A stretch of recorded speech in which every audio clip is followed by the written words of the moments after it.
వ్యక్తిపరంగా చేసేటటువంటి ప్రసంగాల్లో అంతర్భాగంగా ఆషాఢమాసం ప్రారంభమైంది కాబట్టి ఆషాఢమాసంలో వచ్చేటటువంటి పౌర్ణమి ప్రత్యేకించి గురు పౌర్ణమి అని ప్రఖ్యాతి వహించింది కాబట్టి ఆ గురువు యొక్క వైభవాన్ని ప్రస్తుతి చేయడానికి అవకాశం ఉన్నటువంటి భాగం కనుక ద్రోణాచార్యుల వారి మీద ఇవాళ నుంచి ప్రసంగం చేయాలి అని సంకల్పం. అయితే ఇవాళ ఈ ప్రసంగం ప్రారంభం చేయడానికి ముందు నేను ఒక్క రెండు మాటలు మనవి చేయవలసి ఉంటుంది. ఇవాళ మనకి ఆంధ్రప్రదేశ్ రాష్ట్ర దేవాదాయ ధర్మాదాయ శాఖామాత్యులు గౌరవనీయులు శ్రీ పైడికొండల మాణిక్యాలరావు గారు ఇక్కడికి రావడం జరిగింది. వారి ఇంటి పేరే పైడికొండ. పైడికొండ అంటే బంగారు కొండ. బంగారు కొండములకు మాణిక్యములు తాపడం చెయ్యబడ్డాయి అనుకోండి, అది ఎంత అద్భుతంగా ఉంటుంది. దానికి శీలవైభవము అనబడేటటువంటి తావి అబ్బిందనుకోండి సువాసన, అది మరింత శోభిల్లుతుంది. ఒక్కొక్కసారి తల్లిదండ్రులు ఎందుకు పెడతారో కానీ పేరు, ఆ పేరుకి సార్థక్యం కలిగేటట్టుగా కొంతమంది ప్రవర్తిస్తూ ఉంటారు. నిజంగా సనాతన ధర్మం మీద విశేషమైనటువంటి నమ్మకం ఉన్నటువంటి వ్యక్తుల్లో వారొకరు. వారు ఎంత గొప్ప గొప్ప కార్యాలు చేశారో, ఈ పదవిలోకి రావడానికి ముందు కూడా వారు ఎన్ని మహత్తరమైనటువంటి పనులు చేశారో. అందున సనాతన ధర్మంలో అశ్వమేధయాగంతో సమానమని చెప్పబడేటటువంటి క్రతువు ఏది ఉందో దాన్ని ఇంతకుముందు కూడా నేను భారతం మీద ప్రవచనం చేస్తూ మీతో చెప్పే, ఆంధ్రప్రదేశ్ రాష్ట్ర ప్రభుత్వంలో ఒక మంత్రివర్యులు అటువంటి కార్యక్రమాన్ని చాలా పెద్ద ఎత్తున చేపడుతూ ఉంటారు అని చెప్పాను. ఆయన ఎవరో కాదు, మాణిక్యాలరావు గారు.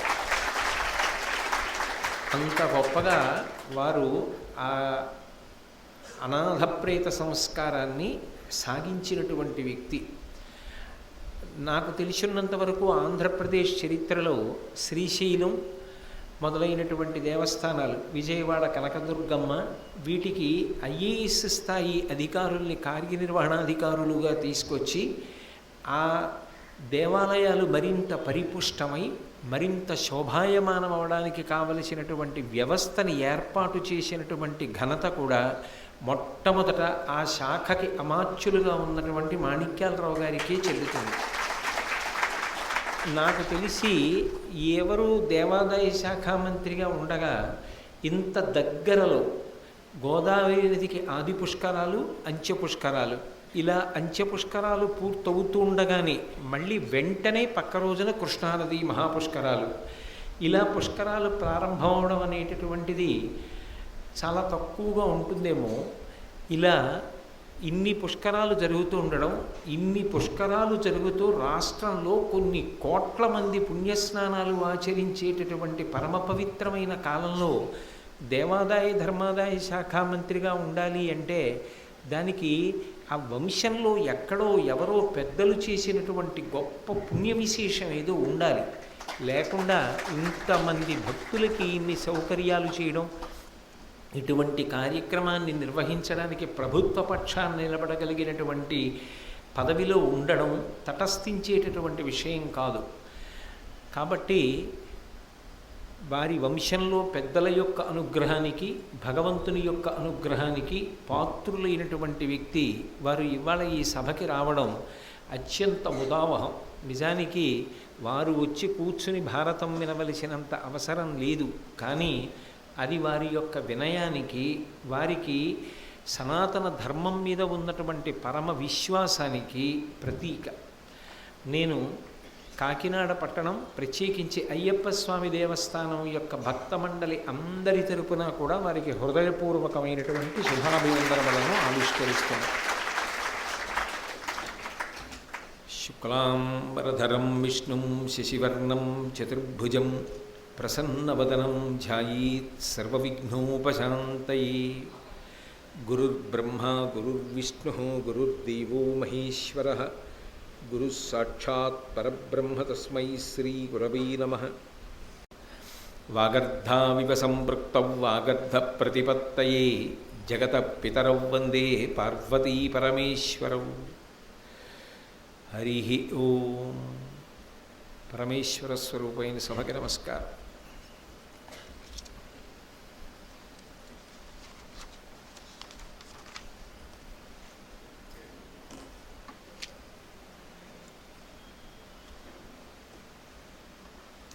మనకి లోకంలో సృష్టికర్త అయినటువంటి చతుర్ముఖ బ్రహ్మ యొక్క సాకార దర్శనం అవడం అంత తేలిక విషయం కాదు. స్థితికర్త అయినటువంటి శ్రీ మహావిష్ణువు యొక్క దర్శనం లభించడము అంత తేలిక విషయం కాదు. ప్రళయకర్త అయినటువంటి మహేశ్వరుని యొక్క దర్శనం లభించడం అంత సుసాధ్యం కాదు. కానీ సృష్టికర్త, స్థితికర్త, ప్రళయకర్త అని నిజానికి ముగ్గురు వేరువేరుగా ఉండరు. ఆ ముగ్గురు కలిపి ఒక్కరే ఉంటారు. ఆ ఒక్కడే ఒక పని చేసేటప్పుడు ఆ వ్యక్తిగా మారుతూ ఉంటాడు. సృష్టి చేసేటప్పుడు ఆయనే బ్రహ్మ అన్న పదవిలో కూర్చుంటాడు. ఆయనే లోకములను నిలబెడుతున్నప్పుడు స్థితికర్త అంటే శ్రీ మహావిష్ణువుగా కీర్తింపబడతాడు. ఆయనే ఎన్ని జన్మలెత్తి, ఎన్నిసార్లు పుట్టి, ఎన్నిసార్లు మరణించినా తన ప్రయత్నం చేత భగవంతుణ్ణి పొందలేక నిరంతరంగా సంసార భ్రమణ తాపోపశమనాన్ని పొందించడానికి ఆయన అనుగ్రహాన్ని కటాక్షించి మహాప్రళయంలో లోకాలన్నింటినీ తనలోకి తీసుకుంటాడు. అప్పుడు ఆయన హరుడు అని పిలువబడతాడు. నిజానికి ఈ సృష్టికర్త కానీ, స్థితికర్త కానీ, ప్రళయకర్త కానీ ముగ్గురు కలిపి ఒక్కటే పరబ్రహ్మం. ఆ ఒక్క పరబ్రహ్మమే సృష్టి చేసినప్పుడు బ్రహ్మగా, లోకములను రక్షించినప్పుడు స్థితికర్త అయిన విష్ణువుగా, మహాప్రళయం చేసినప్పుడు హరునిగా కీర్తింపబడుతూ ఉంటారు.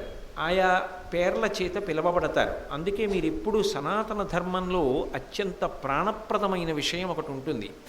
మీరు ఎప్పుడు ఎక్కడికి వెళ్ళి కీర్తించండి, ఆ రూపం దగ్గరికి వెళ్ళి చెప్పేటప్పుడు మాత్రం తత్వావిష్కారం చేస్తూ ఒక మాట చెప్తారు. అసలు నువ్వు కానిది ఏదీ లేదు, నువ్వే అన్ని అని చెప్తారు.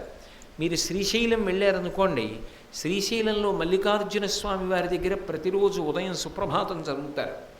ఆ సుప్రభాతం చదివేటప్పుడు మల్లికార్జునుడు మేల్కొన్నాడు అనుకుని ఆ సమయంలో ఒక మాట చెప్తారు.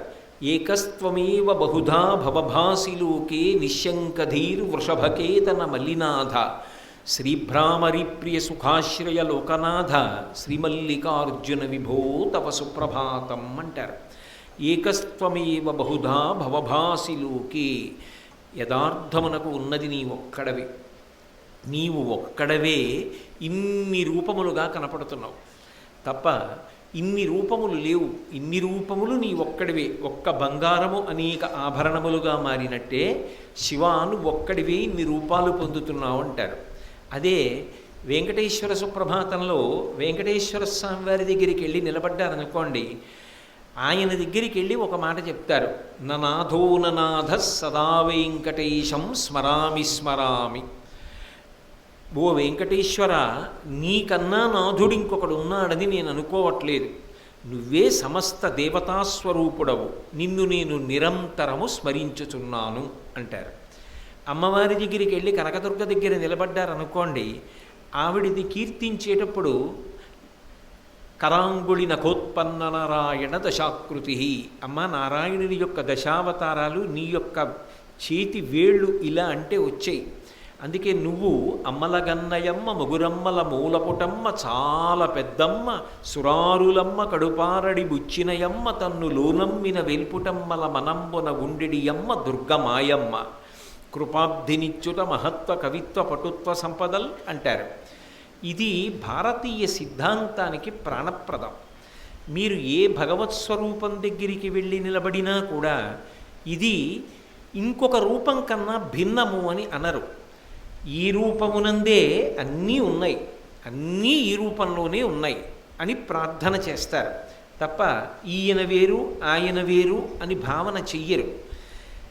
నిజానికి అలా ముగ్గురు మూర్తుల యొక్క సమాహార స్వరూపమైనటువంటి పరబ్రహ్మం ఏదుంటుందో అది ఈ భూమి మీద కదలి నడయాడి వెడితే అదే గురువు.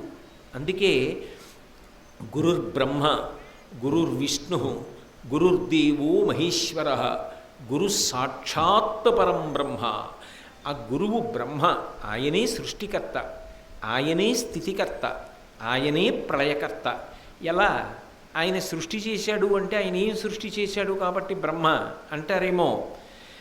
ఆయన తన వాక్కుల చేత అజ్ఞానాన్నంతటినీ కూడా పోగొట్టి జ్ఞాన జ్యోతిని వెలిగిస్తాడు. జ్ఞానమనబడేటటువంటి ఫలము పండడానికి వీలుగా లోపల అంకురం పెరగడానికి కావలసినటువంటి విత్తనాలు చల్లి మొలకలెత్తిస్తాడు. అందుకే గురుర్ బ్రహ్మ. ఏదో ఒకనాడు ప్రారంభమైన భక్తి ఏదో ఒక కష్టం వచ్చిందనో ఒక ఇబ్బంది వచ్చిందనో వాడిపోకుండా నేల పడిపోకుండా మళ్ళీ పూనికతో పునశ్చోత్తమ సాంత్వమాది అంటారు గురువు గురించి.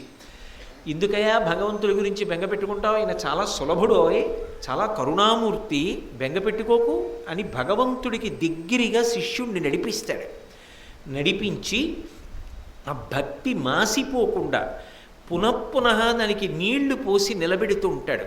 భగవత్ కథలను పదే పదే చెప్తూ మంచి మార్గంలో నడిచేటట్టుగా శిష్యులలో అధ్యవసాయంతో కూడుకున్నటువంటి బుద్ధిని నిలబెడతాడు. అందుకని ఆయన స్థితికర్త విష్ణువు, ఆయన ప్రళయకర్త. అజ్ఞానాన్నంతటినీ తొలగించి చిట్ట చివర స్వస్వరూపము దేని వలన ప్రకాశిస్తుంది అంటే గురువు యొక్క అనుగ్రహము చేత ప్రకాశిస్తుంది. అందుకే దేవాలయంలోకి వెళ్ళినప్పుడు అంతరాలయంలో నూనె దీపాలు కానీ నీతి దీపాలు కానీ వెలుగుతూ ఉంటాయి. ఆ వెలుగులో భగవన్మూర్తిని దర్శనం చేస్తారు. ఆ దీపం ఏది అంటే గురువుగారు. ఆ గురువుగారి వాక్కులు, గురువుగారు చెప్పిన మాటలు వినపడకపోతే అసలు భగవంతుడెవరో మనకి తెలిసే అవకాశం ఉండదు. యథార్థమునకు భగవంతుడు ముందు తెలుస్తాడా, గురువు వలన తెలుస్తాడా అంటే గురువు లేనినాడు భగవంతుడు తెలియబడడం. అందుకే గురువు ఆ దీపపు ప్రమిదలో వెలుగుతున్నటువంటి జ్యోతి, ఆ దీపపు కాంతిలో భగవంతుడు కనపడతాడు. ఆయన చూపించిన మార్గంలో ప్రయాణించి భగవంతుణ్ణి శిష్యుడు తెలుసుకుంటాడు. అందుకే ఆయన అజ్ఞానాన్ని తొలగించి స్వస్వరూప దర్శనం చేయిస్తాడు. కాబట్టి ప్రళయకర్త, లయకర్త. అందుకని ఆయనే పరంబ్రహ్మ. తస్మై శ్రీగురవై నమః. అటువంటి గురువుకి నమస్కరించుచున్నాను. సనాతన ధర్మంలో ఒక అద్భుతమైనటువంటి విశేషం ఉంది. అసలు నిజానికి భగవంతుడికి రాక్షస సంహారం చెయ్యడం అనేటటువంటిది అత్యంత తేలికైన విషయం. మీరు ఎప్పుడైనా ఒకటి గమనించండి, ఒక చెట్టు కానివ్వండి, ఒక తీగ కానివ్వండి, ఒక మనిషి కానివ్వండి, ఒక జంతువు కానివ్వండి, దానికి ప్రాణం ఉంటే శివం అంటారు, దాని ప్రాణం పోతే శవం అంటారు. భగవంతుడు చంపడం అన్న మాటకు అర్థం ఏమిటి? లోపల నుంచి ఈశ్వరుడు లేచి వెళ్ళిపోయాడు అనుకోండి, ఆ శరీరం కింద పడిపోతుందా? పడిపోదా? ఆయనే తలుచుకుంటే ఆయనకి చంపడం పెద్ద కష్టం కాదు. కానీ నిజానికి చాలా చాలా కష్టమైన పని ఏదైనా ఆయన చెయ్యవలసి వచ్చిందనుకోండి, అప్పుడు ఆయన చేతిలో ధనస్సు పట్టుకుని రాడు. ఆయన ఇలా ముద్ర పట్టి లోకానికంతటికీ ప్రబోధం చేసేటటువంటి గురువుగా అవతార స్వీకారం చేస్తాడు. అందుకే భగవంతుని యొక్క శత్రువధ, అధర్మాత్మల పీచమణిచేటటువంటి అవతారాల కన్నా ఆయన గురువుగా వచ్చినటువంటి అవతారములే అత్యంత ప్రఖ్యాతి వహించాయి.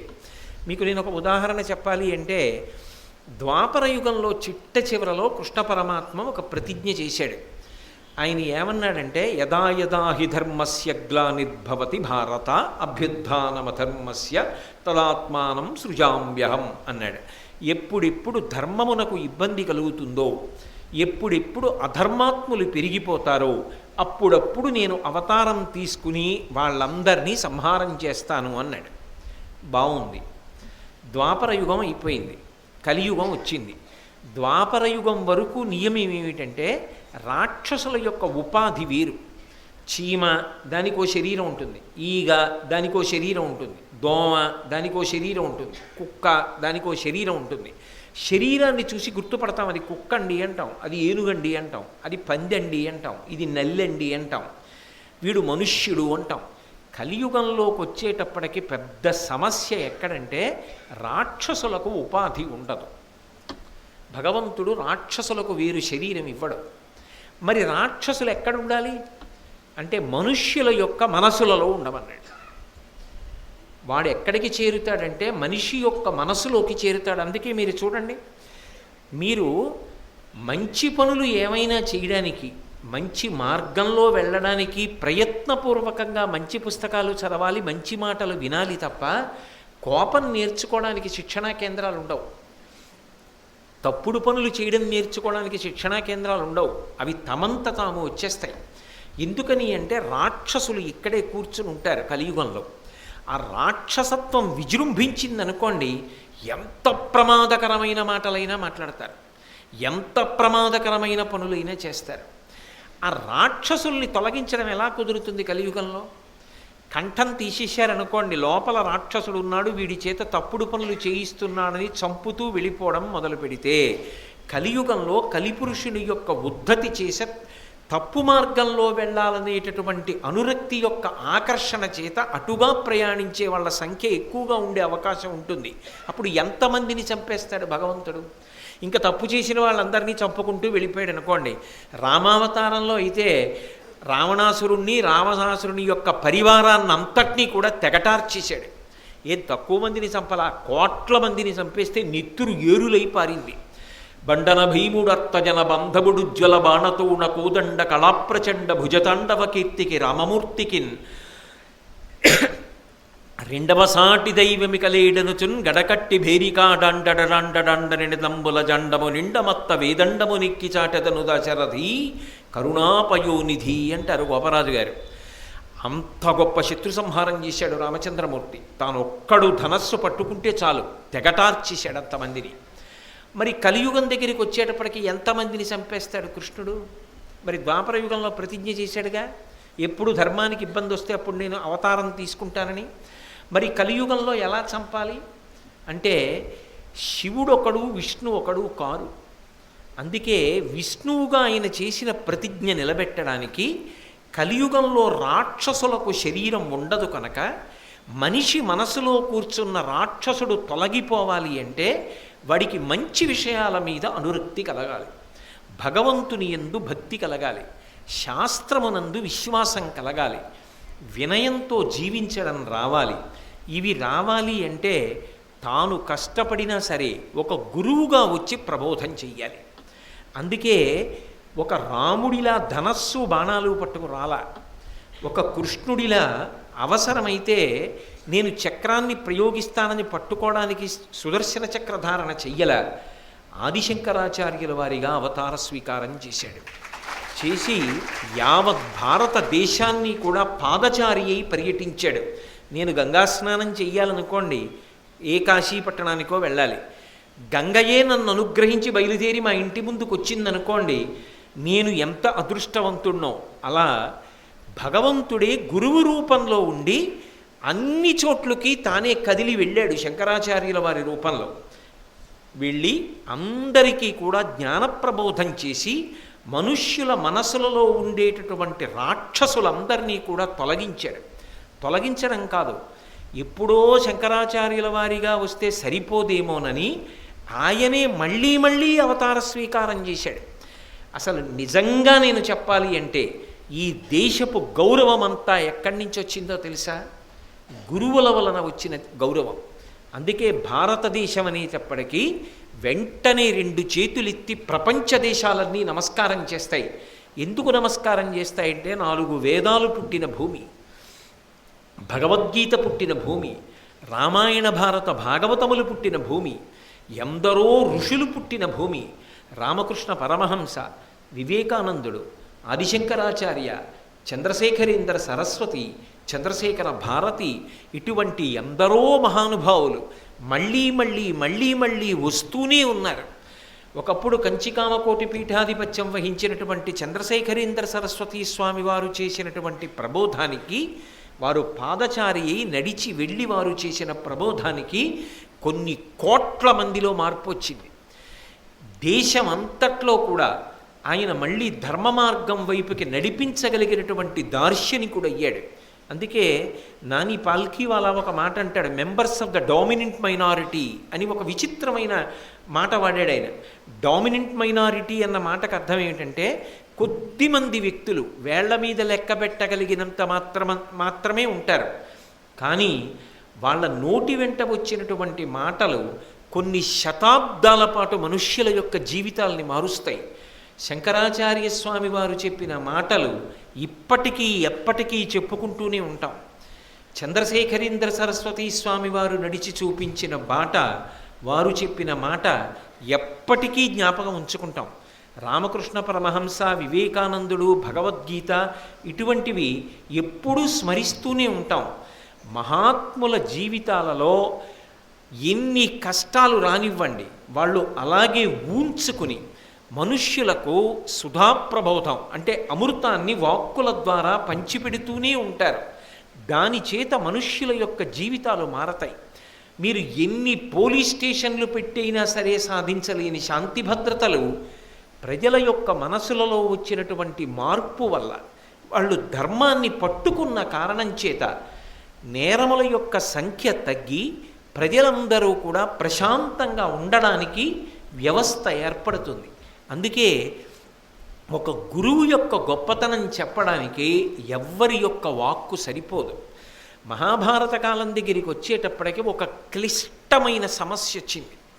ఏమిటి ఆ సమస్య అంటే, అపారమైనటువంటి అధర్మం పెచ్చు పెరిగిపోయింది. కలిపురుషుని యొక్క అంశలో దుర్యోధనుడు వచ్చాడు. జరాసంధుడితో ప్రారంభం చేసి ఎందరో రాక్షసులు, అసలు కృష్ణుడు పుట్టేటప్పటికీ కన్నులు తెరవని కడుచిన్ని పాపడై దానవి చనుబాలు త్రవి చంపే అంటారు పూతనా సంహారం గురించి పోతన గారు. ఇంకా కళ్ళు కూడా విప్పనటువంటి చిన్న పిల్లవాడిగా ఉండగా చంపడానికి పూతన వచ్చింది.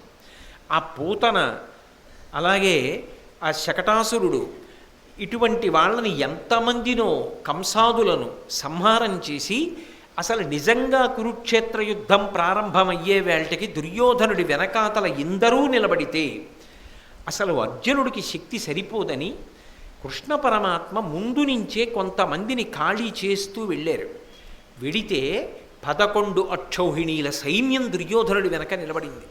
7 అక్షౌహిణీలు అర్జునుడి వెనక నిలబడింది. సరే, కురుక్షేత్రం అన్నది ఎప్పుడో జరిగింది.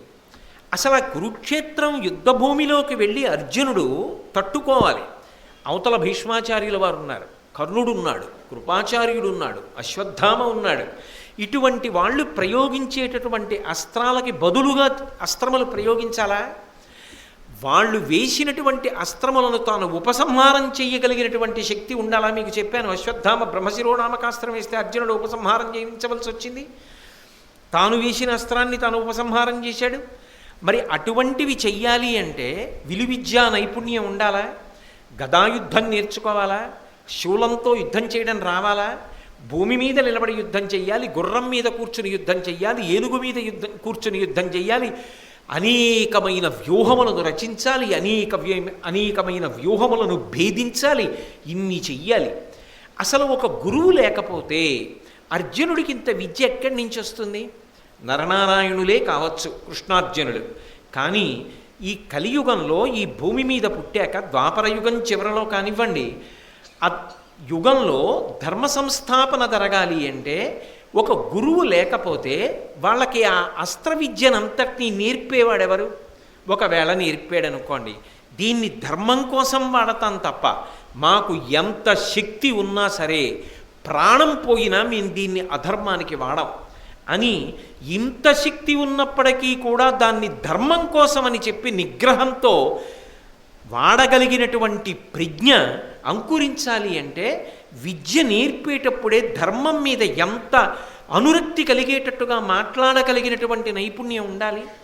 అటువంటి వ్యక్తిని ముందు సృజించకపోతే అసలు పాండవులకి, కర్ణుడికి, దృష్టద్యుమ్నుడికి, వీళ్ళందరికీ ఎవరు నేర్పుతారు విలువిద్య? ఎవరు నేర్పకపోతే రేపొద్దున్న కురుక్షేత్ర యుద్ధభూమిలో ధర్మ సంస్థాపన ఎలా జరుగుతుంది? అధర్మాత్ములు ఎలా శిక్షింపబడతారు? వీళ్ళందరికీ విలువిద్య నేర్పడానికి ఒక కారణజన్ముడు రావాలి కదా. వాడు కారణజన్ముడై ఉండాలి. ఆయన సామాన్యమైనటువంటి వ్యక్తి కాకూడదు. ఆయన అందరిలాగే ఏదో స్త్రీ పురుష సంపర్కం చేత పుట్టినటువంటి ప్రాకృతమైన మానవుడు అనుకోండి. ఆయన కూడా పుస్తకాలన్నీ చదువుకోవడానికి చాలా కాలం పట్టిందనుకోండి. ఆయన కూడా ఎన్నో విషయాలు నేర్చుకోవలసి వచ్చిందనుకోండి. ఆయన ఎప్పటికి నేర్చుకుంటాడు? ఎప్పటికి పూర్ణుడవుతాడు? ఎప్పటికి పాండవులకు నేర్పుతాడు? ఎప్పటికి కురుక్షేత్ర యుద్ధభూమిలో వీళ్ళు ధర్మ సంస్థాపన చేయగలుగుతారు? అంటే ఒక కారణజన్ముడు పుట్టాలి. అంటే మీరు ఒకటి ఆలోచించండి, ఈ సమస్య ఎవరిది అంటే భగవంతుడిది. భగవంతుడికి వచ్చిన మొదటి సమస్య ఏది అంటే ధర్మ సంస్థాపన చెయ్యవలసి వస్తే, అసలు పాండవులకు విలువిద్య నేర్పవలసి వస్తే, విలువిద్య నేర్పి దానితో పాటుగా ధర్మమునందు అనురక్తి కల్పించి ధర్మం కోసం మాత్రమే దాన్ని ఉపయోగించగలిగినటువంటి ఓర్పు అబ్బాలి అంటే, అలా చెప్పగలిగినటువంటి దక్షత కలిగిన వాడు ఒకడు ఉండాలి. అటువంటి వాడు వస్తే తప్ప నరనారాయణులుగా కృష్ణార్జునులు వచ్చినా, వాయు అంశలో భీముడు వచ్చినా, అశ్వనీదేవతల అంశలో నకుల సహదేవులే వచ్చినా ఇంతమంది ప్రతివీరుల్ని తట్టుకుని నిలబడ్డం సాధ్యం కాదు. ఒకవేళ వీళ్ళు గొప్ప అస్త్రవిద్యానిపుణులు అయిపోయినా కూడా ఇంత నేర్చుకున్న తర్వాత వాళ్ళకి గర్వం వచ్చి అయిందానికి కాందానికి వాళ్ళ దగ్గర ఉన్న విద్యనంతటినీ కూడా ఉపయోగించి స్వార్థం కోసం సమాజాన్ని భ్రష్టు పట్టించారనుకోండి, అప్పుడు ఏమైపోతుంది సమాజం? ఎంత ప్రమాదకరం! మీరు ఒక్కటి ఆలోచించండి. బాగా చదువుకున్నవాడు లోకాన్ని మోసం చేయడం మొదలుపెట్టాడు అనుకోండి, ఆయనకి చెప్పగలిగిన వాడు ఉండడు. నన్ను బాగా అర్థం చేసుకోండి. అందుకే రామాయణంలో సీతమ్మ రావణాసురుణ్ణి ఉద్దేశించి ఒక గంభీరమైన ప్రశ్న వేసింది. ఇహ సంతో నవాసంతి సతోవాన అనువర్తసే తథాహి విపరీతాతే బుద్ధిరాచారవర్జిత అని అడిగింది. ఏమీ తెలియని అమాయకుడు ఓ జేబు దొంగతనం చేస్తున్నాడు అనుకోండి, పిలిచి కూర్చోబెట్టి ఎందుకయ్యా ఇలా చేస్తావు, ఎంత పాడైపోతావో తెలుసా, నువ్వు చేసిన దొంగతనం వల్ల ఎంతమంది జీవితాలు పాడైపోతున్నాయో తెలుసా, నీకు తెలియక జేబులో డబ్బు కొట్టేశావు, కానీ వైద్యం లేక ఆయన ఏమైపోయాడో, ఎందుకు ఈ పాపం మూట కట్టుకుంటావు అని చెప్పి మార్చచ్చు. కానీ బాగా చదువుకుని ఎంతో గొప్ప విద్య నేర్చుకుని తాను నేర్చుకున్న సాంకేతిక పరిజ్ఞానంతో కొన్ని కోట్ల రూపాయలు సంపాదిస్తూ లోకాన్ని మోసం చేయడం ఒక వ్యక్తికి వచ్చిందనుకోండి, వాడు ఒక గదిలో కూర్చుని మోసం చేయగలడు ప్రపంచాన్ని. అలా నేర్చుకున్నాడు అనుకోండి, అతన్ని కట్టడి చేయడం చాలా కష్టం. చదువుకున్నవాడు గాడి తప్పిపోయాడు అనుకోండి, ఎవరు చెప్తారు? చదువుకోని వాడైతే చెప్తారు. అన్నీ తెలుసున్నవాడు, అన్నీ చదువుకున్నవాడే గాడి తప్పాడు అనుకోండి, ఆయనకి చెప్పడానికి ఆయనతో మనం ఏం వాదిస్తామండి? ఆయనకన్నా మనం చదువుకున్నామా? ఆయనకి తెలియంది ఏముంది? అన్నీ తెలిసి అలా ప్రవర్తిస్తాడు. మనం వెళ్ళి ఆయనతో ఏదైనా మాట్లాడదామన్నా ఆయన వాదన చేస్తాడు. వాదన చేసి తాను చేస్తున్నదే సత్యం అంటాడు. ఏం మాట్లాడతాం? అందుకే లోకంలో చదువుకున్నవాడు పాడవడానికి వీలు లేదు. ఈ దేశం గొప్పతనం ఎక్కడుందో తెలుసా? చదువు చెప్పడం ఒక్కదాని మీదే దృష్టి పెట్టలేదు, చదువుకి పక్కన సంస్కారాన్ని కూడా ఇచ్చారు. మీరు అందుకే రామాయణం చదవండి, ఒక శ్లోకం ఉంటుంది రామాయణంలో, సర్వే వేదవిధ శూరాః సర్వే లోకహితే రతాః సర్వే జ్ఞానోపసంపన్నాః సర్వే సముదితా గుణైః. వశిష్ఠుడు రామలక్ష్మణ భరత శత్రుఘ్నుల్ని కూర్చోబెట్టుకుని పాఠం చెప్పినప్పుడు ఎన్నో విద్యలు నేర్పాడు. రాముడొక్కడే అన్ని లోకాల్ని పడగొట్టగలడు. అయినా రాముడు ఎప్పుడూ కూడా తన స్వార్థం కోసం దాన్ని వాడుకోకుండా, మనసు అలా తిరగకుండా గురువుగారు తన యొక్క ప్రబోధం చేత కట్టడి చేశాడు. లేకపోతే ఒక వ్యక్తిలో చదువు వలన ఎంత శక్తి పెరుగుతోందో అంత ప్రమాదకారి అవుతాడు సమాజానికి. కట్టడి చెయ్యడం అన్నది గురువు చేతిలో ఉంటుంది. అటువంటి గురువు రావాలి. అటువంటి గురువు రాకపోతే అర్జునుడికి అంత విలువిద్య వచ్చినవాడు ధర్మపథాన్ని తప్పిపోయాడు అనుకోండి, ఎవరు ఆపుతారు? వాయుపుత్రుడైన భీముడే ధర్మం తప్పాడు అనుకోండి, ఎవరు ఆపుతారు? ధర్మం యొక్క అంశలో వచ్చిన ధర్మరాజు గారే ధర్మం తప్పిపోయి ఇది ధర్మం అని వాదించాడు అనుకోండి, ఇది అధర్మం కాదు అని వాదించడం మొదలుపెట్టాడు అనుకోండి, ఎవరు ఆపగలరు? అప్పటికి రాక్షస సంహారం అవుతుందేమో, కానీ సమాజము భ్రష్టమైపోతుందా? అయిపోదా? అప్పుడు భారతం ఎందుకు చెప్పుకోవాలి లోకంలో? ఏం నేర్చుకోవడానికి భారతం చెప్పుకుంటారు?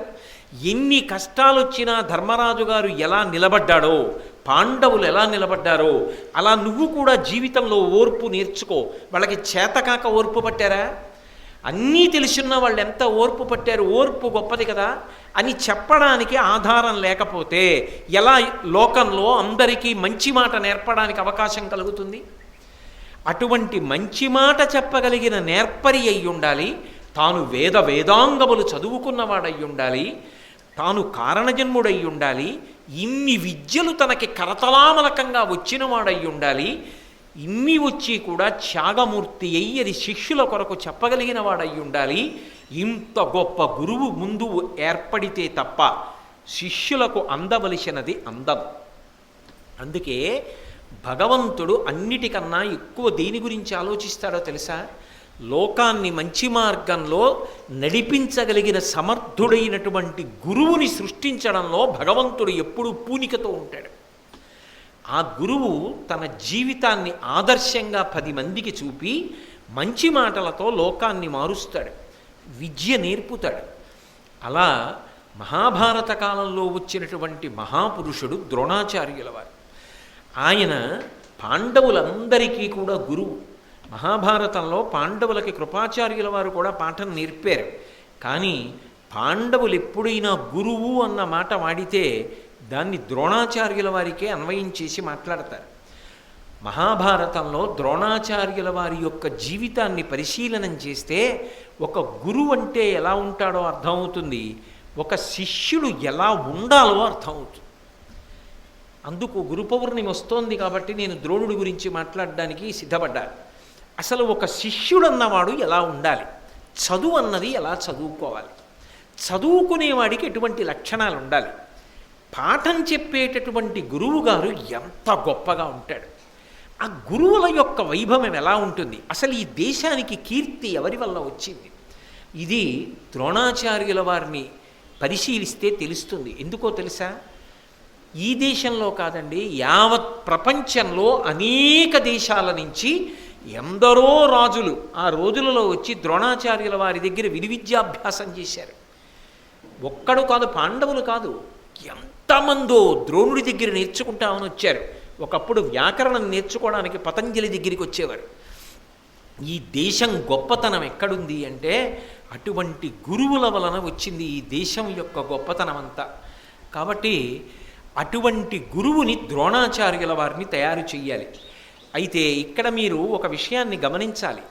భగవంతుని యొక్క సృష్టి అన్ని వేళలా ఒక్కలా ఉండదు. మీరు గమనించండి, భూమిని చీల్చుకుని కొన్ని పైకొస్తాయి చెట్లు. భూమిలో విత్తనం పెడితే అంకురం పుట్టి వేళ్ళు కిందకెడతాయి, మొక్క పైకొస్తుంది, భూమిని చీల్చుకుని పైకొస్తుంది. చెమటలోంచి పేలు మొదలైనవి పుడతాయి, స్వేదజములు అంటారు. గుడ్డు పుట్టి ముందు ఆ గుడ్డుని పొదిగితే పెంకు పగలగొట్టుకుని అందులోంచి పక్షి పిల్ల, కోడి పిల్ల అలాంటివి బయటికి వస్తాయి. అదొక పద్ధతి. అలా కూడా సృష్టి జరుగుతుంది. కొందరు మావి చేత పుడతారు, మనుష్యులు, ఆవు దూడ ఇటువంటివి. అది ఒక రకమైన సృష్టి. మనకి బాగా పరిచయం ఉన్నటువంటి సృష్టిలోనే ఇన్ని భేదాలు ఉన్నాయా లేవా? ఇన్ని భేదాలు ఉంటాయి. ఒక్కొక్క చోట అసలు స్త్రీ పురుషుల యొక్క సంపర్కం కూడా అవసరం లేకుండా శరీరము విభజనమైపోతూ, శరీరం విడిపోతూ ప్రాణులు పుట్టేటటువంటి ప్రక్రియ ఉంటుంది. మీరు జీవశాస్త్ర పరిశీలన చేస్తే తెలుస్తుంది. అలా కొన్ని ప్రాణులు పుడతాయి. మన దృష్టిలోనే అలా పుడతాయి. భగవంతుడు కూడా ఆ యుగంలో ఒక మహానుభావుడు పుట్టాలి. ఈ మహానుభావుడు పుడితే తప్ప లోకంలో ఇంత గొప్ప పని జరగదు అని అనుకుంటే అందరూ మనుష్యులు పుట్టినట్టుగా ఆయన పుట్టవలసినటువంటి అవసరాన్ని కల్పించకుండా కారణజన్ములైనటువంటి వారు అని పిలవడానికి కారణం అదే. కారణజన్ముడు అన్న మాటకు అర్థం ఏమిటంటే వాడు భగవంతుని యొక్క సంకల్పము వలన మనందరిలా కాకుండా ఒక విచిత్రమైనటువంటి రీతిలో ఈ సృష్టి యొక్క క్రమానికి అందనటువంటి రీతిలో ఆవిర్భవించిన వాడు ఉంటాడు. మీరు ఆలోచించండి, నేను ఇప్పుడు చెప్పా ద్రోణాచార్యుల వారు రావలసినటువంటి నేపథ్యాన్ని మీకు చెప్పాను. అటువంటి ద్రోణాచార్యుల వారు కూడా ఒక ప్రాకృత మనుష్యుడుగా పుడితే ఎలా నడుస్తుంది భారతం, ఎలా నిలబడుతుంది ధర్మం? ఆయన కారణజన్ముడై ఉండాలి, భగవంతుని యొక్క అనుగ్రహం చేత పుట్టాలి. అంటే ఆ పుట్టినప్పుడు 2 లక్షణములు ఉంటాయి. ఒక మహాత్ముని యొక్క తేజస్సు కదలాలి. ఆ తేజస్సు కదలాలి అంటే దానికి ఏదో నిమిత్తాన్ని పరదేవత సృష్టిస్తుంది. ఎందుకంటే మన్మధుడు ఆమెకి వశవర్తి. మన్మధుణ్ణి ప్రయోగించి ఆయన మనసు కదిలేటట్టు, ఆయన తేజస్సు కదిలేటట్టు చేస్తుంది. ఆ తేజస్సు కదిలిన తర్వాత దాన్ని పట్టుకోగలిగిన క్షేత్రం ఉండాలి. ఆ క్షేత్రము లేదనుకోండి, నేను కాగితంలోకి పట్టుకెళ్ళి నిప్పు వేశాను అనుకోండి, ఇప్పుడు కాగితం క్షేత్రం, నిప్పు తేజస్సు. నిప్పు పట్టుకెళ్ళి కాగితంలో పొట్లం కట్టాను, పట్టుకోగలదా? కాగితం కాలిపోతుంది. నేను ఒక పవిత్రమైన ఉదాహరణ చెప్పా. కొంతమంది మహాత్ముల యొక్క తేజస్సు కదిలినప్పుడు, అది భగవత్ సంకల్పమైనప్పుడు దాన్ని పట్టగలిగిన క్షేత్రము లేదనుకోండి, కారణజన్ములై మన ఊహకి అందని రీతిలో వాళ్ళ యొక్క సృష్టి జరుగుతుంది. ఆ కోవలో వచ్చిన గురువు, అటువంటి కోవలో వచ్చిన మహాత్ముడు ద్రోణాచార్యుడు.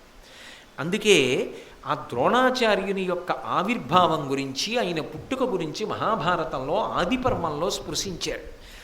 అయితే మీరు ఒక విషయాన్ని గమనించవలసి ఉంటుంది.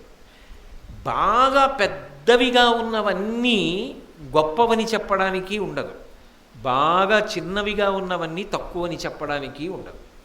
ఒక బస్తాడు కందిపప్పు కన్నా ఓ తులం బంగారం యొక్క విలువ ఎక్కువ ఉండవచ్చు.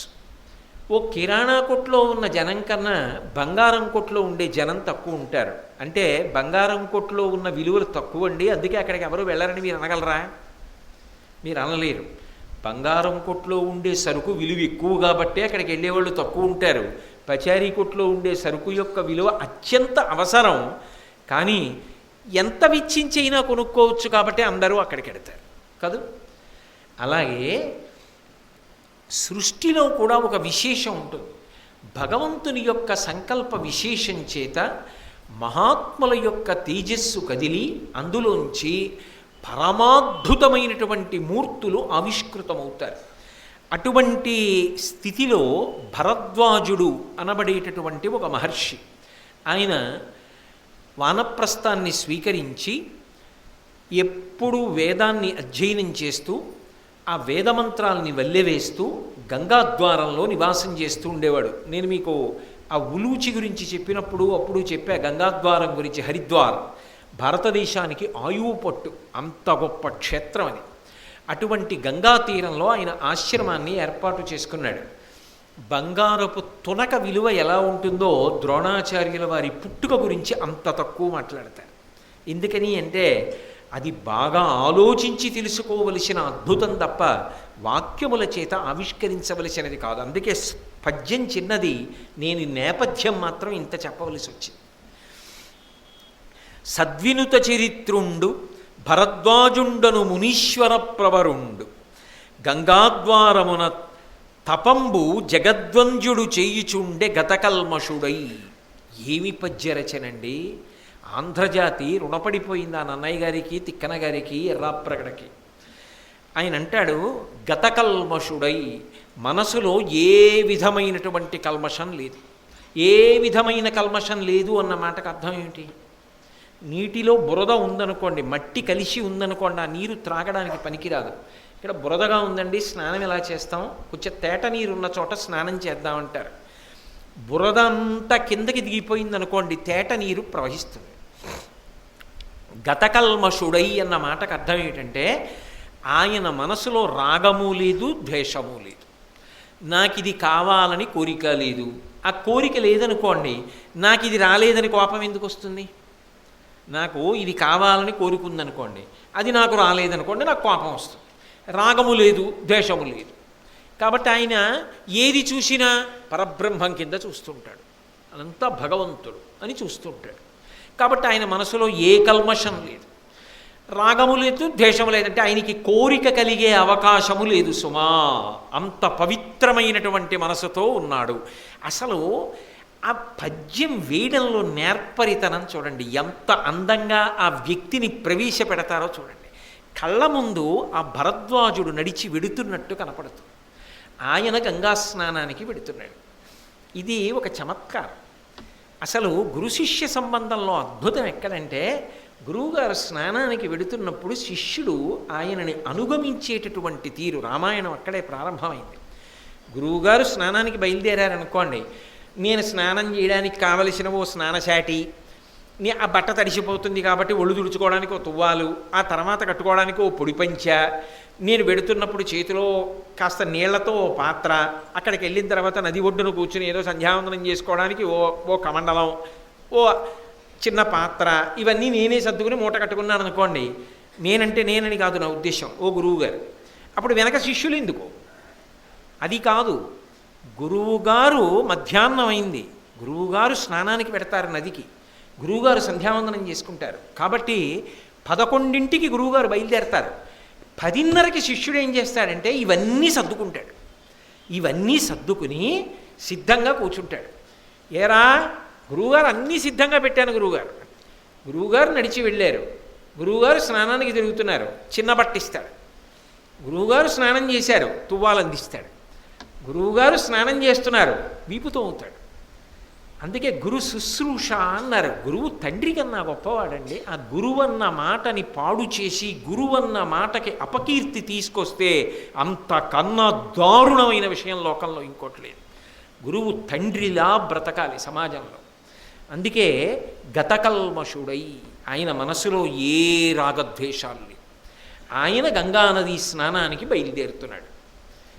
వాల్మీకి ఒకప్పుడు స్నానానికి బయలుదేరినట్టుగా ఆ శిష్యులు అనుగమిస్తారు గురువుగారు వెడుతుంటే. గురువుగారు స్నానం చేసి కూర్చుంటే ఇక్కడే దత్తాత్రేయ గురుస్వామి చెప్తూ ఉంటారు, చంద్రశేఖరేంద్ర సరస్వతి స్వామి స్నానం చేసి పిలిచి అన్నారు, 3 మాటలు ప్రదక్షిణం చేయడాకన్నారు. ఆయన అదృష్టం, అందుకే అన్ని లక్షల మందికి ఇరుముడి కట్టారు. గురువుగారు స్నానం చేస్తుంటే స్నానం చేయడం అదో అదృష్టం. కాబట్టి ఆ గురువుతో కలిసి వెడుతున్నాడు. గురువుగారికి ఏమైనా కోరికలు ఉన్నాయా? ఇలా నాకు ఎవడన్నా మూట కట్టాలి, నా బట్టల బట్ట రావాలి, ఇలాంటి అహంకారాలు, ఇలాంటి కోరికలు ఆయనకి ఏమైనా ఉన్నాయా? ఆయనకేం లేవు. శిష్యుడు చేయకపోతే ఆయన సంతోషంగా చేసుకుని వెళ్ళిపోతాడు. కానీ మరి శిష్యుడు ఎందుకు చేస్తున్నాడు? నా అదృష్టం, గురువుగారికి చేసుకోవడం నా భాగ్యం అని చేస్తున్నాడు. అంతేగాని చేయించుకోవడం ఆయన లక్షణం మాత్రం కాదు. లేకపోతే ఆయనే సర్దుకుని వెళ్ళిపోతారు సంతోషంగా. అది ఏ కోరిక యొక్క స్పర్శ లేదు. గతకల్మషుడై ఆయన ఏం చేస్తున్నాడు? జగద్వంద్యుడు తపంబు చేయుచుండే. జగద్వంద్యుడు అంటే ఈ జగత్తంతా నమస్కారం చేస్తుంది. అది ఈ దేశంలో ఉన్న గురువుల యొక్క గొప్పతనం. జగద్వంద్యుడు అంటే మనుష్యులు కారు. ఆయన అలా వెళ్ళిపోతున్నాడు అనుకోండి, ఆయన తేజస్సుకి సర్వభూతములు ప్రశాంతత పొందుతాయి. మీరు కొంతమందిని చూడండి, ఆయన్ని చూస్తే ఓ శాంతి కలుగుతుంది, ఆయన మాట్లాడితే ఓ శాంతి కలుగుతుంది, ఆయన ఉన్న చోటుకి వెడితే ఓ శాంతి కలుగుతుంది. ఆ మాటలు విని వెళ్ళిన తర్వాత మనసు ఏదో ప్రశాంతత పొందినట్టుగా ఉంటుంది. అది మనుష్యులు కాదు, సమస్త భూతములు సంతోషిస్తాయి. అందుకు కదండి ఈ దేశంలో ఎక్కడుంది? ప్రపంచం మొత్తం మీద చూపించండి నాకు అటువంటి క్షేత్రం. అది నా దేశం, భారతదేశానికి, మన దేశానికి చెంది. ఏదో గబుక్కుని సంతోషానికి నా దేశం అన్నాను కానీ మన దేశ ఖ్యాతి. ఈ దేశం ఎంత గొప్పది అంటే, ఒకానొకప్పుడు ఋష్యశృంగుడు తపస్సు చేసినందుకు శంకరాచార్యుల వారు వెళ్ళిపోతుంటే మండుటెండలో శోషించిపోయిన కప్పని తినడం మానేసి నాగుపాము పడక పట్టి సేద తీర్చింది. జాతి వైరం ఉన్న ప్రాణులు వైరం మర్చిపోయాయి. ఎందుకు మరిచిపోయాయని శంకరాచార్యుల వారు ఆలోచించారు. ఓ, ఇక్కడ ఋష్యశృంగుడు తపస్సు చేశాడు. ఆ తపస్సు యొక్క ప్రకంపనలు విరుద్ధ స్వభావం ఉన్న ప్రాణులకు కూడా శాంతినిస్తాయి. అది ఈ దేశం యొక్క గొప్పతనం. ఆ తపస్సుకు ఆ శక్తి ఉంది. వాళ్ళు అంత గతకల్మషులై ఏ రాగద్వేషాలు లేకుండా అంత ప్రశాంతమైన జీవనం చేసిన వాళ్ళు. అందుకే వాళ్ళని రక్షించుకోవడం ప్రథమ కర్తవ్యంగా చూసేవారు ప్రభువులు. వాళ్ళు లేనినాడు సమాజమునకు భద్రత లేదు. వాళ్ళు ఉండాలని కాపాడుకుని రాజ్యమును పరిపాలించే చక్రవర్తులు కూడా రథాన్ని ఎక్కడో దిగి కాలినడకన వెళ్ళి నమస్కరించి మీ యోగక్షేమాలు ఎలా ఉన్నాయని అడుగొస్తుండేవారు. అది దేశం యొక్క గొప్పతనం అండి. ఎక్కడుంది ఇటువంటి సంస్కృతి? ఇటువంటి సంస్కృతికి వారసత్వం పొందినందుకు మనం ఎంత గర్వపడాలి. మన పిల్లలకి నేర్పవలసింది ఏదైనా ఉంటే ఇదిగో ఈ పద్యాలు, ఇదిరా గురు శిష్య సంబంధం అంటే, ఇదిరా గురువు పట్ల ప్రవర్తించవలసిన విధానం, ఇదిరా శిష్యుడంటే, గురువు గారి మీద వెటకారమాడడం కాదురా, అది ఈ దేశ సంప్రదాయం కాదురా అని మనం నేర్పాలి. కాబట్టి ఆయన జగద్వంద్యుడు. ఆయన నడిచి వెడుతుంటే సమస్త భూతములు సంతోషిస్తాయి ఆయన్ని చూసి, అంత ఆనందపడతాయి. లేరండి ఎంతమంది? మీరు రామాయణం చదవండి, ఎన్ని విశేషాలు కనపడతాయో ఒక్కొక్క గురువు గురించి చదువుతుంటే. ఒక్కొక్క మహాత్ముడు వచ్చి బయట నిలబడితే ఆయన్ని చూడ్డానికి ప్రాణులు వస్తాయిట. అగస్త్య మహర్షి వారణాసి పట్టణంలో ఆశ్రమం కట్టుకుంటే లేళ్ళు, జింకలు, పెద్ద పులులు కూడా తిరుగుతుండేవి. అక్కడ వరకు ఎందుకండి, భగవాన్ రమణులు అరుణాచలంలో ఆయన ఆశ్రమంలో కూర్చుంటే నెమలి, పాము ఆయన దగ్గరే తిరుగుతుండేది. నేనే ప్రత్యక్షంగా చూశా. భీమునిపట్నంలో సౌరీస్ ఆశ్రమంలో చిన్న చిన్న కోళ్ళు, పిల్లులు కలిసి ఆవిడ ఎదురుగుండా పడుకుని ఉండేవి. ఆవిడ మౌనంగా ధ్యానంలో ఉండగా ప్రాణులు తమ వైరాన్ని మరిచిపోతాయి. లోకంలో భగవద్భక్తి, ధర్మము, తపస్సు, నిష్ఠ కలిగిన వాళ్ళు ఎంతమంది ఉంటారో దాని వలన ప్రాణుల మధ్య వైరభావనలు తగ్గుతాయి. అశాంతిని పెంచేవాళ్ళు, విభేదాలు కల్పించేవాళ్ళు, ప్రపంచంలో గురువన్న మాటని దిగజార్చి బ్రతికేవాళ్ళు ఎంతమంది బ్రతుకుతూ ఉంటారో, ఎంతమంది పెరుగుతారో వాళ్ళ వల్ల సమాజం అంతా భ్రష్టమైపోతుంది. కాబట్టి జగద్వంద్యుడు, అన్ని ప్రాణులు ఆయన్ని చూసి సంతోషిస్తాయని ఇప్పుడు ఇలా వెడతారు స్నానానికి అని. అటువంటి వాడు తపంబు చేయుచుండే ఆ భరద్వాజుడు ఏం చేస్తుంటాడు అంటే తపస్సు చేసుకుంటూ ఉంటాడు. ఆయన ఎక్కడున్నాడు? గంగాద్వారమునందు ఉంటాడు. అటువంటి వాడు గంగలో స్నానం చేయడం కోసం వెడుతున్నాడు. ఇప్పుడు ఒక్కటి ఆలోచించండి.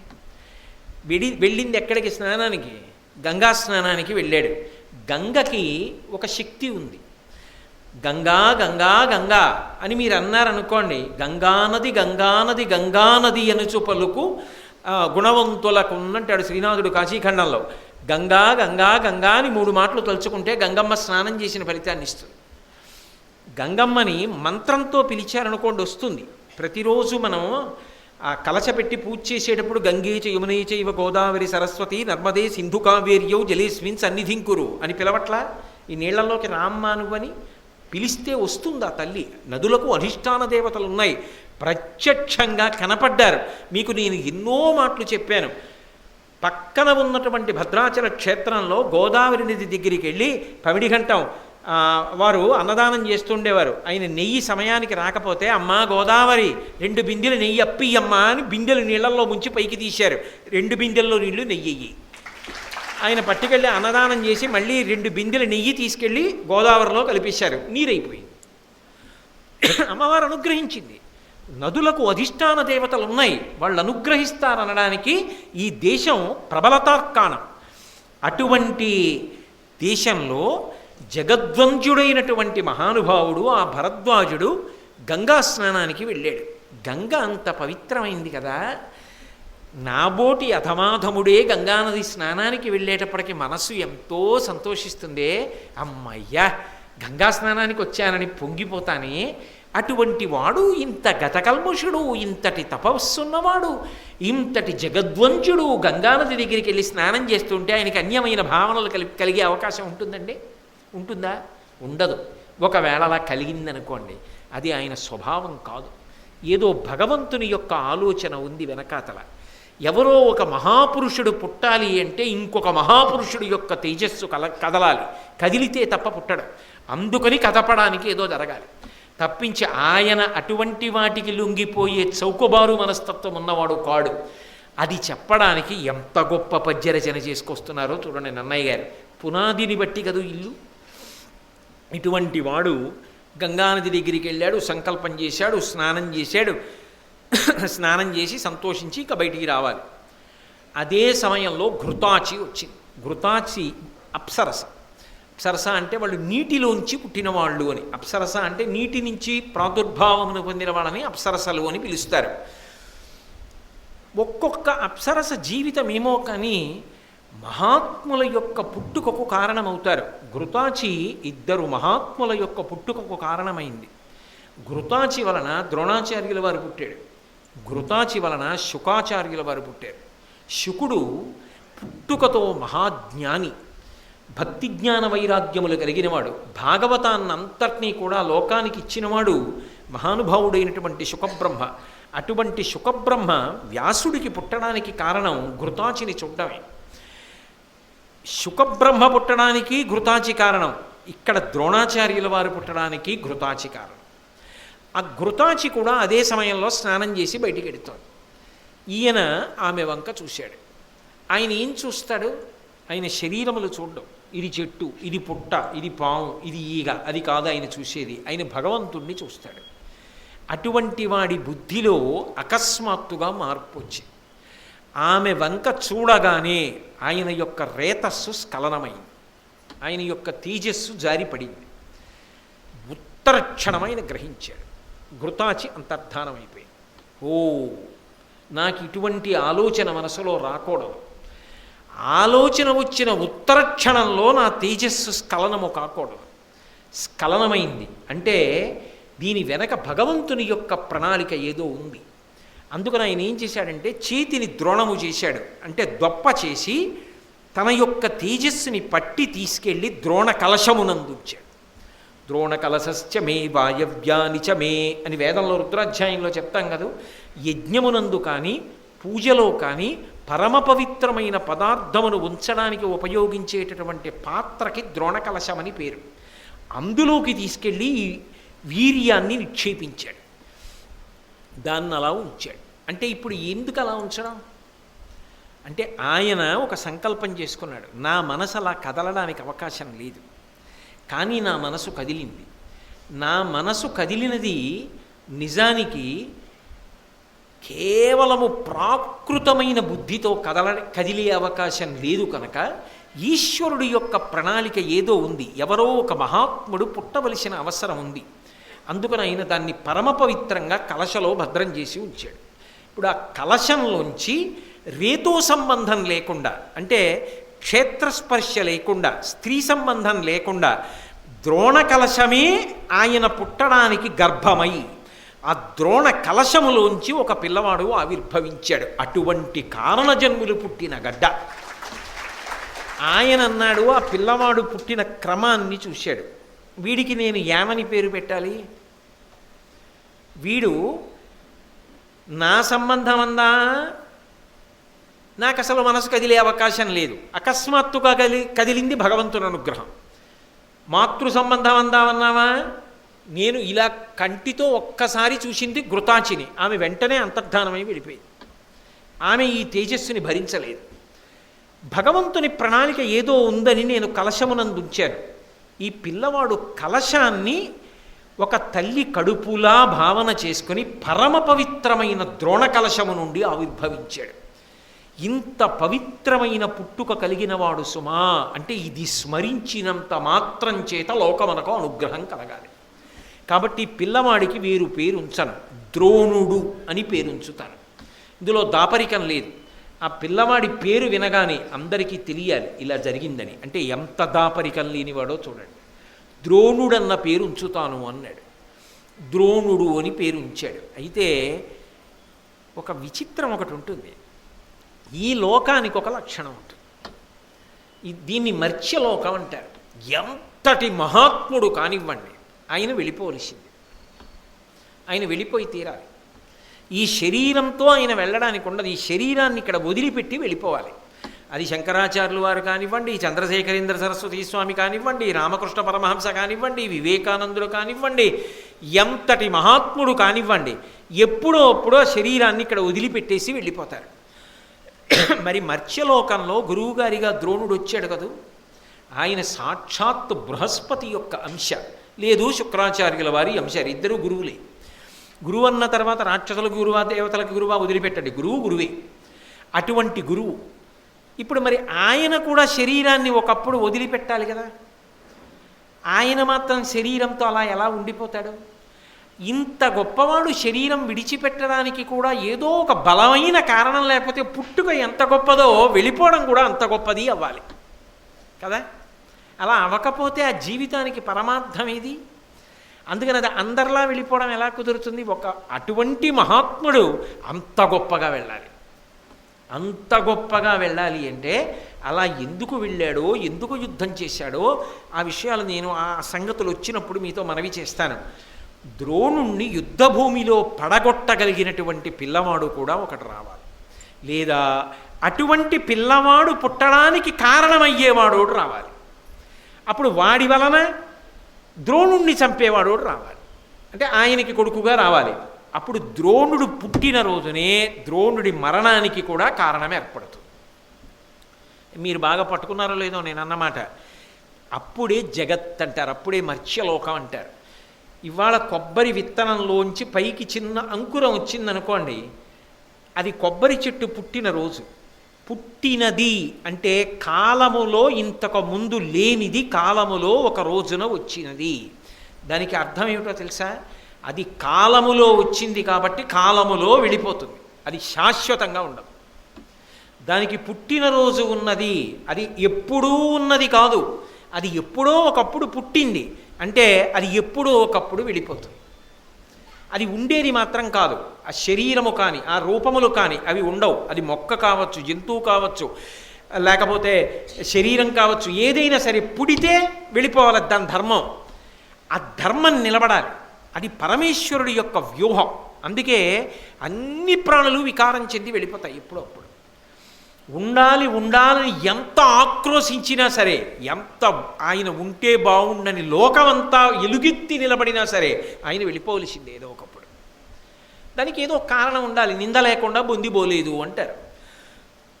అందుకే ద్రోణుడు పుట్టడానికి ఏ భగవంతుడు కారణమో ఆ భగవంతుడే ద్రోణుడు వెళ్ళిపోవడానికి కారణాన్ని కూడా పక్కనే పుట్టించాడు. ఎక్కడ పుట్టించాడో తెలుసా? ఇది భారతంలో విచిత్రం. ఇప్పుడు చిన్న చిన్న అంకురాలు పుట్టాయి, ఇవి మహావృక్షాలు అవుతాయి. ఇవి మహావృక్షాలు అయ్యాక కథ ఎంత గమ్మత్తుగా తిరుగుతుందో మీరు చూద్దురుగాని. అదే సమయంలో వృషతుడు అనబడేటటువంటి మహారాజు తపస్సు చేస్తున్నాడు. మహారాజు ఎందుకు తపస్సు చేయడం గంగ ఒడ్డున? మహారాజు రాజ్య పరిపాలన కదా చెయ్యాలి. ఆయన వచ్చి అక్కడ తపస్సు చేసుకోవలసిన అవసరం ఎందుకు కలిగింది అంటే ఆది పర్వంలో దాని గురించి చెప్పలేదు, కానీ మీకు ఒక అవగాహన కోసం భారతంలోంచి నేను మీతో మనవి చేస్తున్నాను. వృషతుని యొక్క తండ్రి పేరు దండసేనుడు. ఆయన పాంచాల రాజ్యాన్ని పరిపాలిస్తుండేవాడు. ఆయన పాంచాల రాజ్యాన్ని పరిపాలన చేస్తున్నటువంటి కాలంలో ఉగ్రాయుధుడు అనబడేటటువంటి ఒక రాజు వచ్చి ఆయన మీద దాడి ప్రకటించి ఆ వృషతుని యొక్క తండ్రి దండసేనుణ్ణి చంపేశాడు.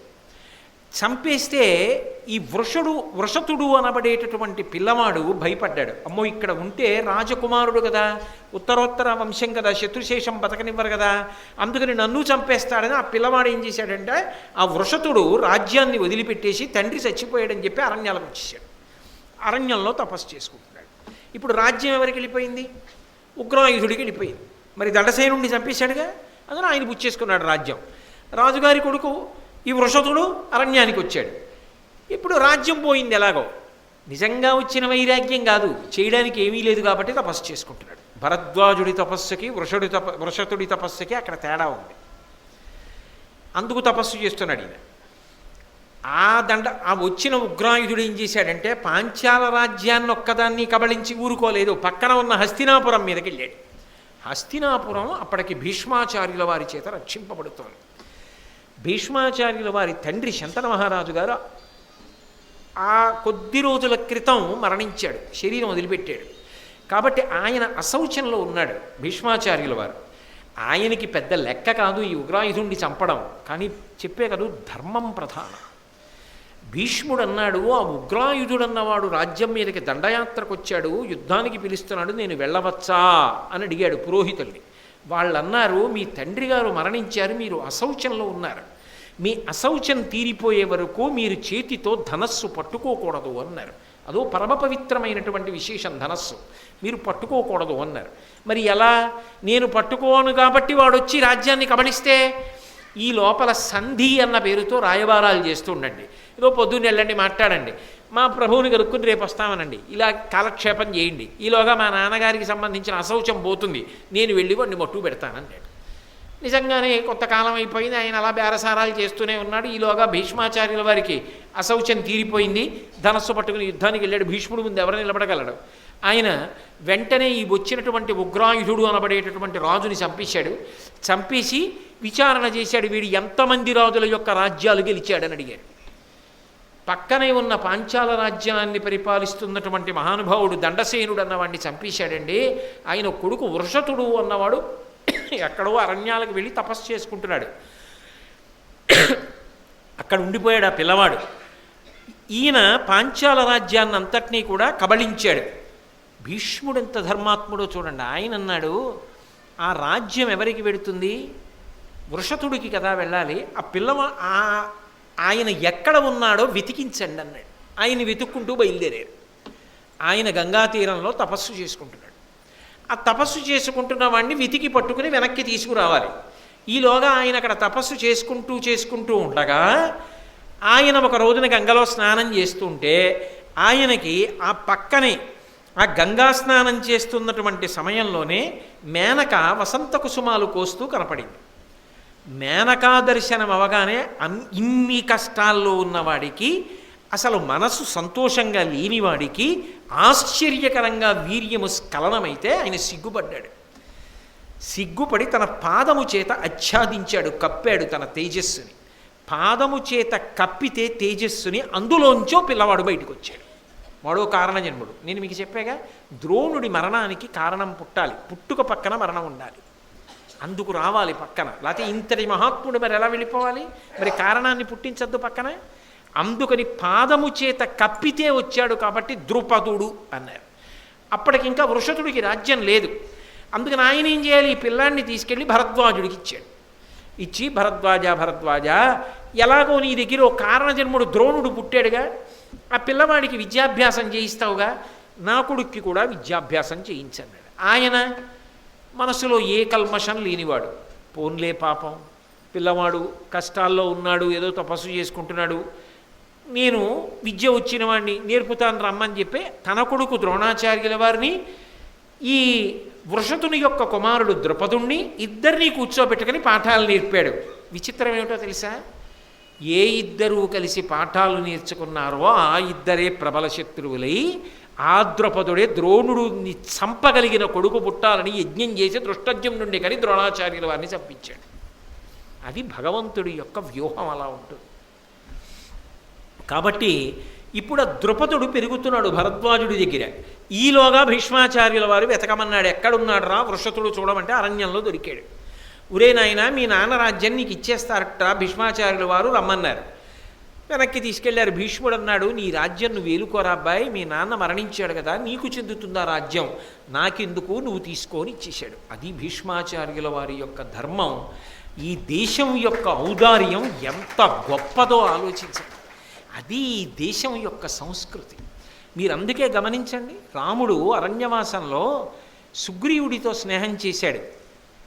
మీది వానరుల సంస్కృతి, మీరు ఇలా ఉండకూడదు, మీ సంస్కృతి మార్చేస్తాను, మీ యొక్క ఆచార వ్యవహారాల్లో జోక్యం చేసుకుంటాను, మీరు ఇలా ఉండకండి అలా ఉండండి అని చెప్పి తన అలవాట్లు వాళ్ళ మీద రుద్దలేదు.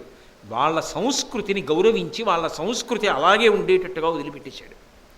గుహుడితో స్నేహం చేశాడు, ఆటవికుడు, కానీ వాళ్ళ సంస్కృతి ఎలా ఉంటుందో దాన్ని అలాగే గౌరవించి మీరు అలాగే ఉండండి అని చక్కగా వాళ్ళని అలాగే గౌరవించి వదిలిపెట్టేశాడు. అంతేకాని సంస్కృతిని పాడు చెయ్యడం, ఇంకోళ్ళ సంస్కృతిని పాడు చేసి వేరొకరి సంస్కృతిని రుద్దడం ఈ జాతికి తెలియదు. అన్ని సంస్కృతులను ఎప్పుడూ గౌరవించేదేది అంటే భారతదేశం. ఈ మట్టిలో ఉంది ఆ గొప్పతనం. అందుకే భీష్మాచార్యుల వారు రాజ్యాన్ని మళ్ళీ పట్టుకెళ్ళి వృషతుడికి ఇచ్చేశాడు. ఆ వృషతుడు కొడుకుకి పాఠం నేర్పిన తరువాత పంపించవయ్యా అని తాను వెళ్ళిపోయాడు. ఈలోగా భరద్వాజుడి దగ్గర వీళ్ళిద్దరూ చదువుకుంటున్నారు. పిల్లలు ఇద్దరూ పెరిగి పెద్దవాళ్ళు అయ్యారు. చాలా స్నేహితుడు అయ్యాడు ద్రోణాచార్యుల వారు.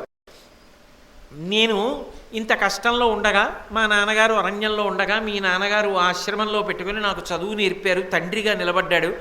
గురువు కదా నీ తండ్రి, మన ఇద్దరం అన్నదమ్ములు లాంటి వాళ్ళం కదా, మీ తండ్రి నన్ను ఇంత ప్రేమగా చూశాడు కదా, నువ్వు ఇంత ప్రేమగా నన్ను చూశావు కదా, అయినప్పుడు నేను రేపు పొద్దున్న రాజును అవుతాను, ఎప్పుడో అప్పుడు మళ్ళీ రాజ్యానికి వెళ్ళిపోతానుగా, మా నాన్నగారు ఉండగా యువరాజును అవుతాను, తర్వాత నేను రాజును అవుతాను.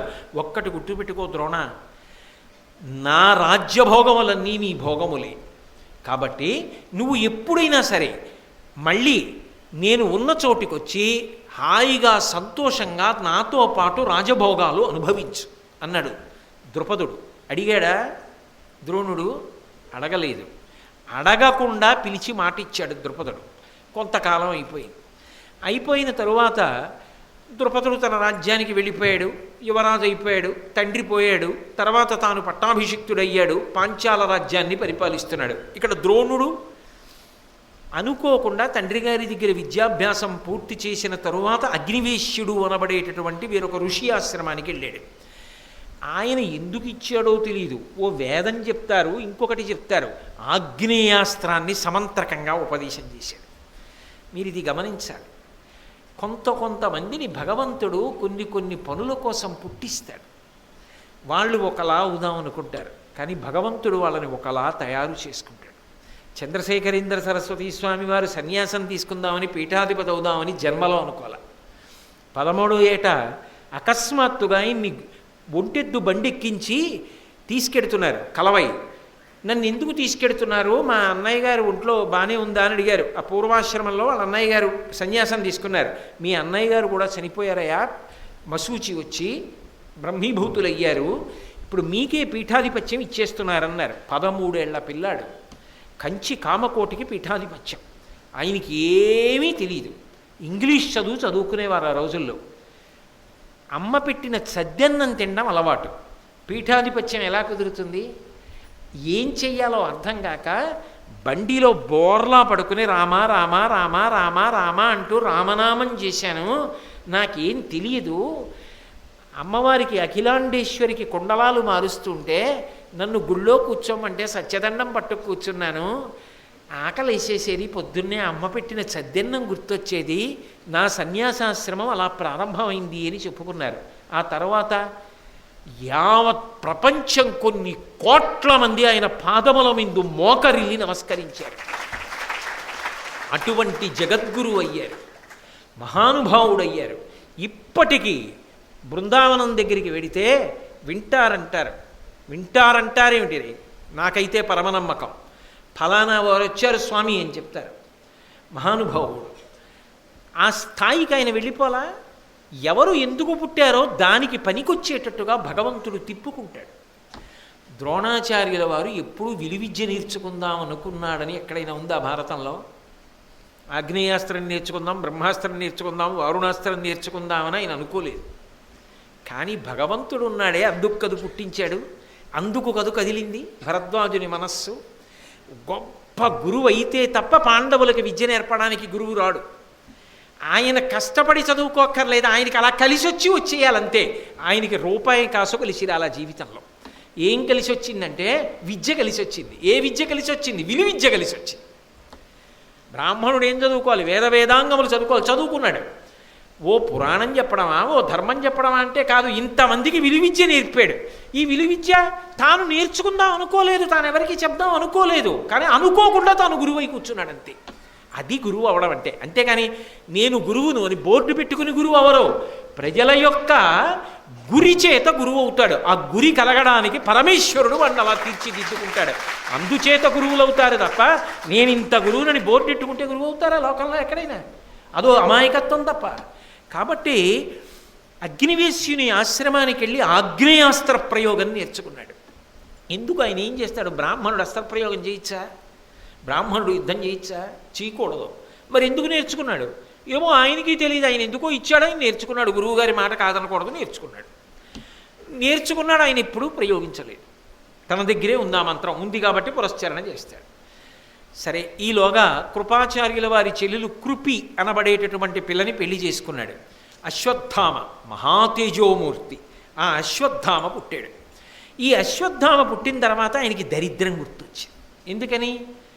భార్య పాపం మహాతల్లి, ఆవిడ ఏం తిందో ఏం తినలేదో, ఆయనకి ఎప్పుడూ ఏదో బ్రహ్మం గురించి ఆలోచన ఉందా లేదా పట్టించుకోలేదు.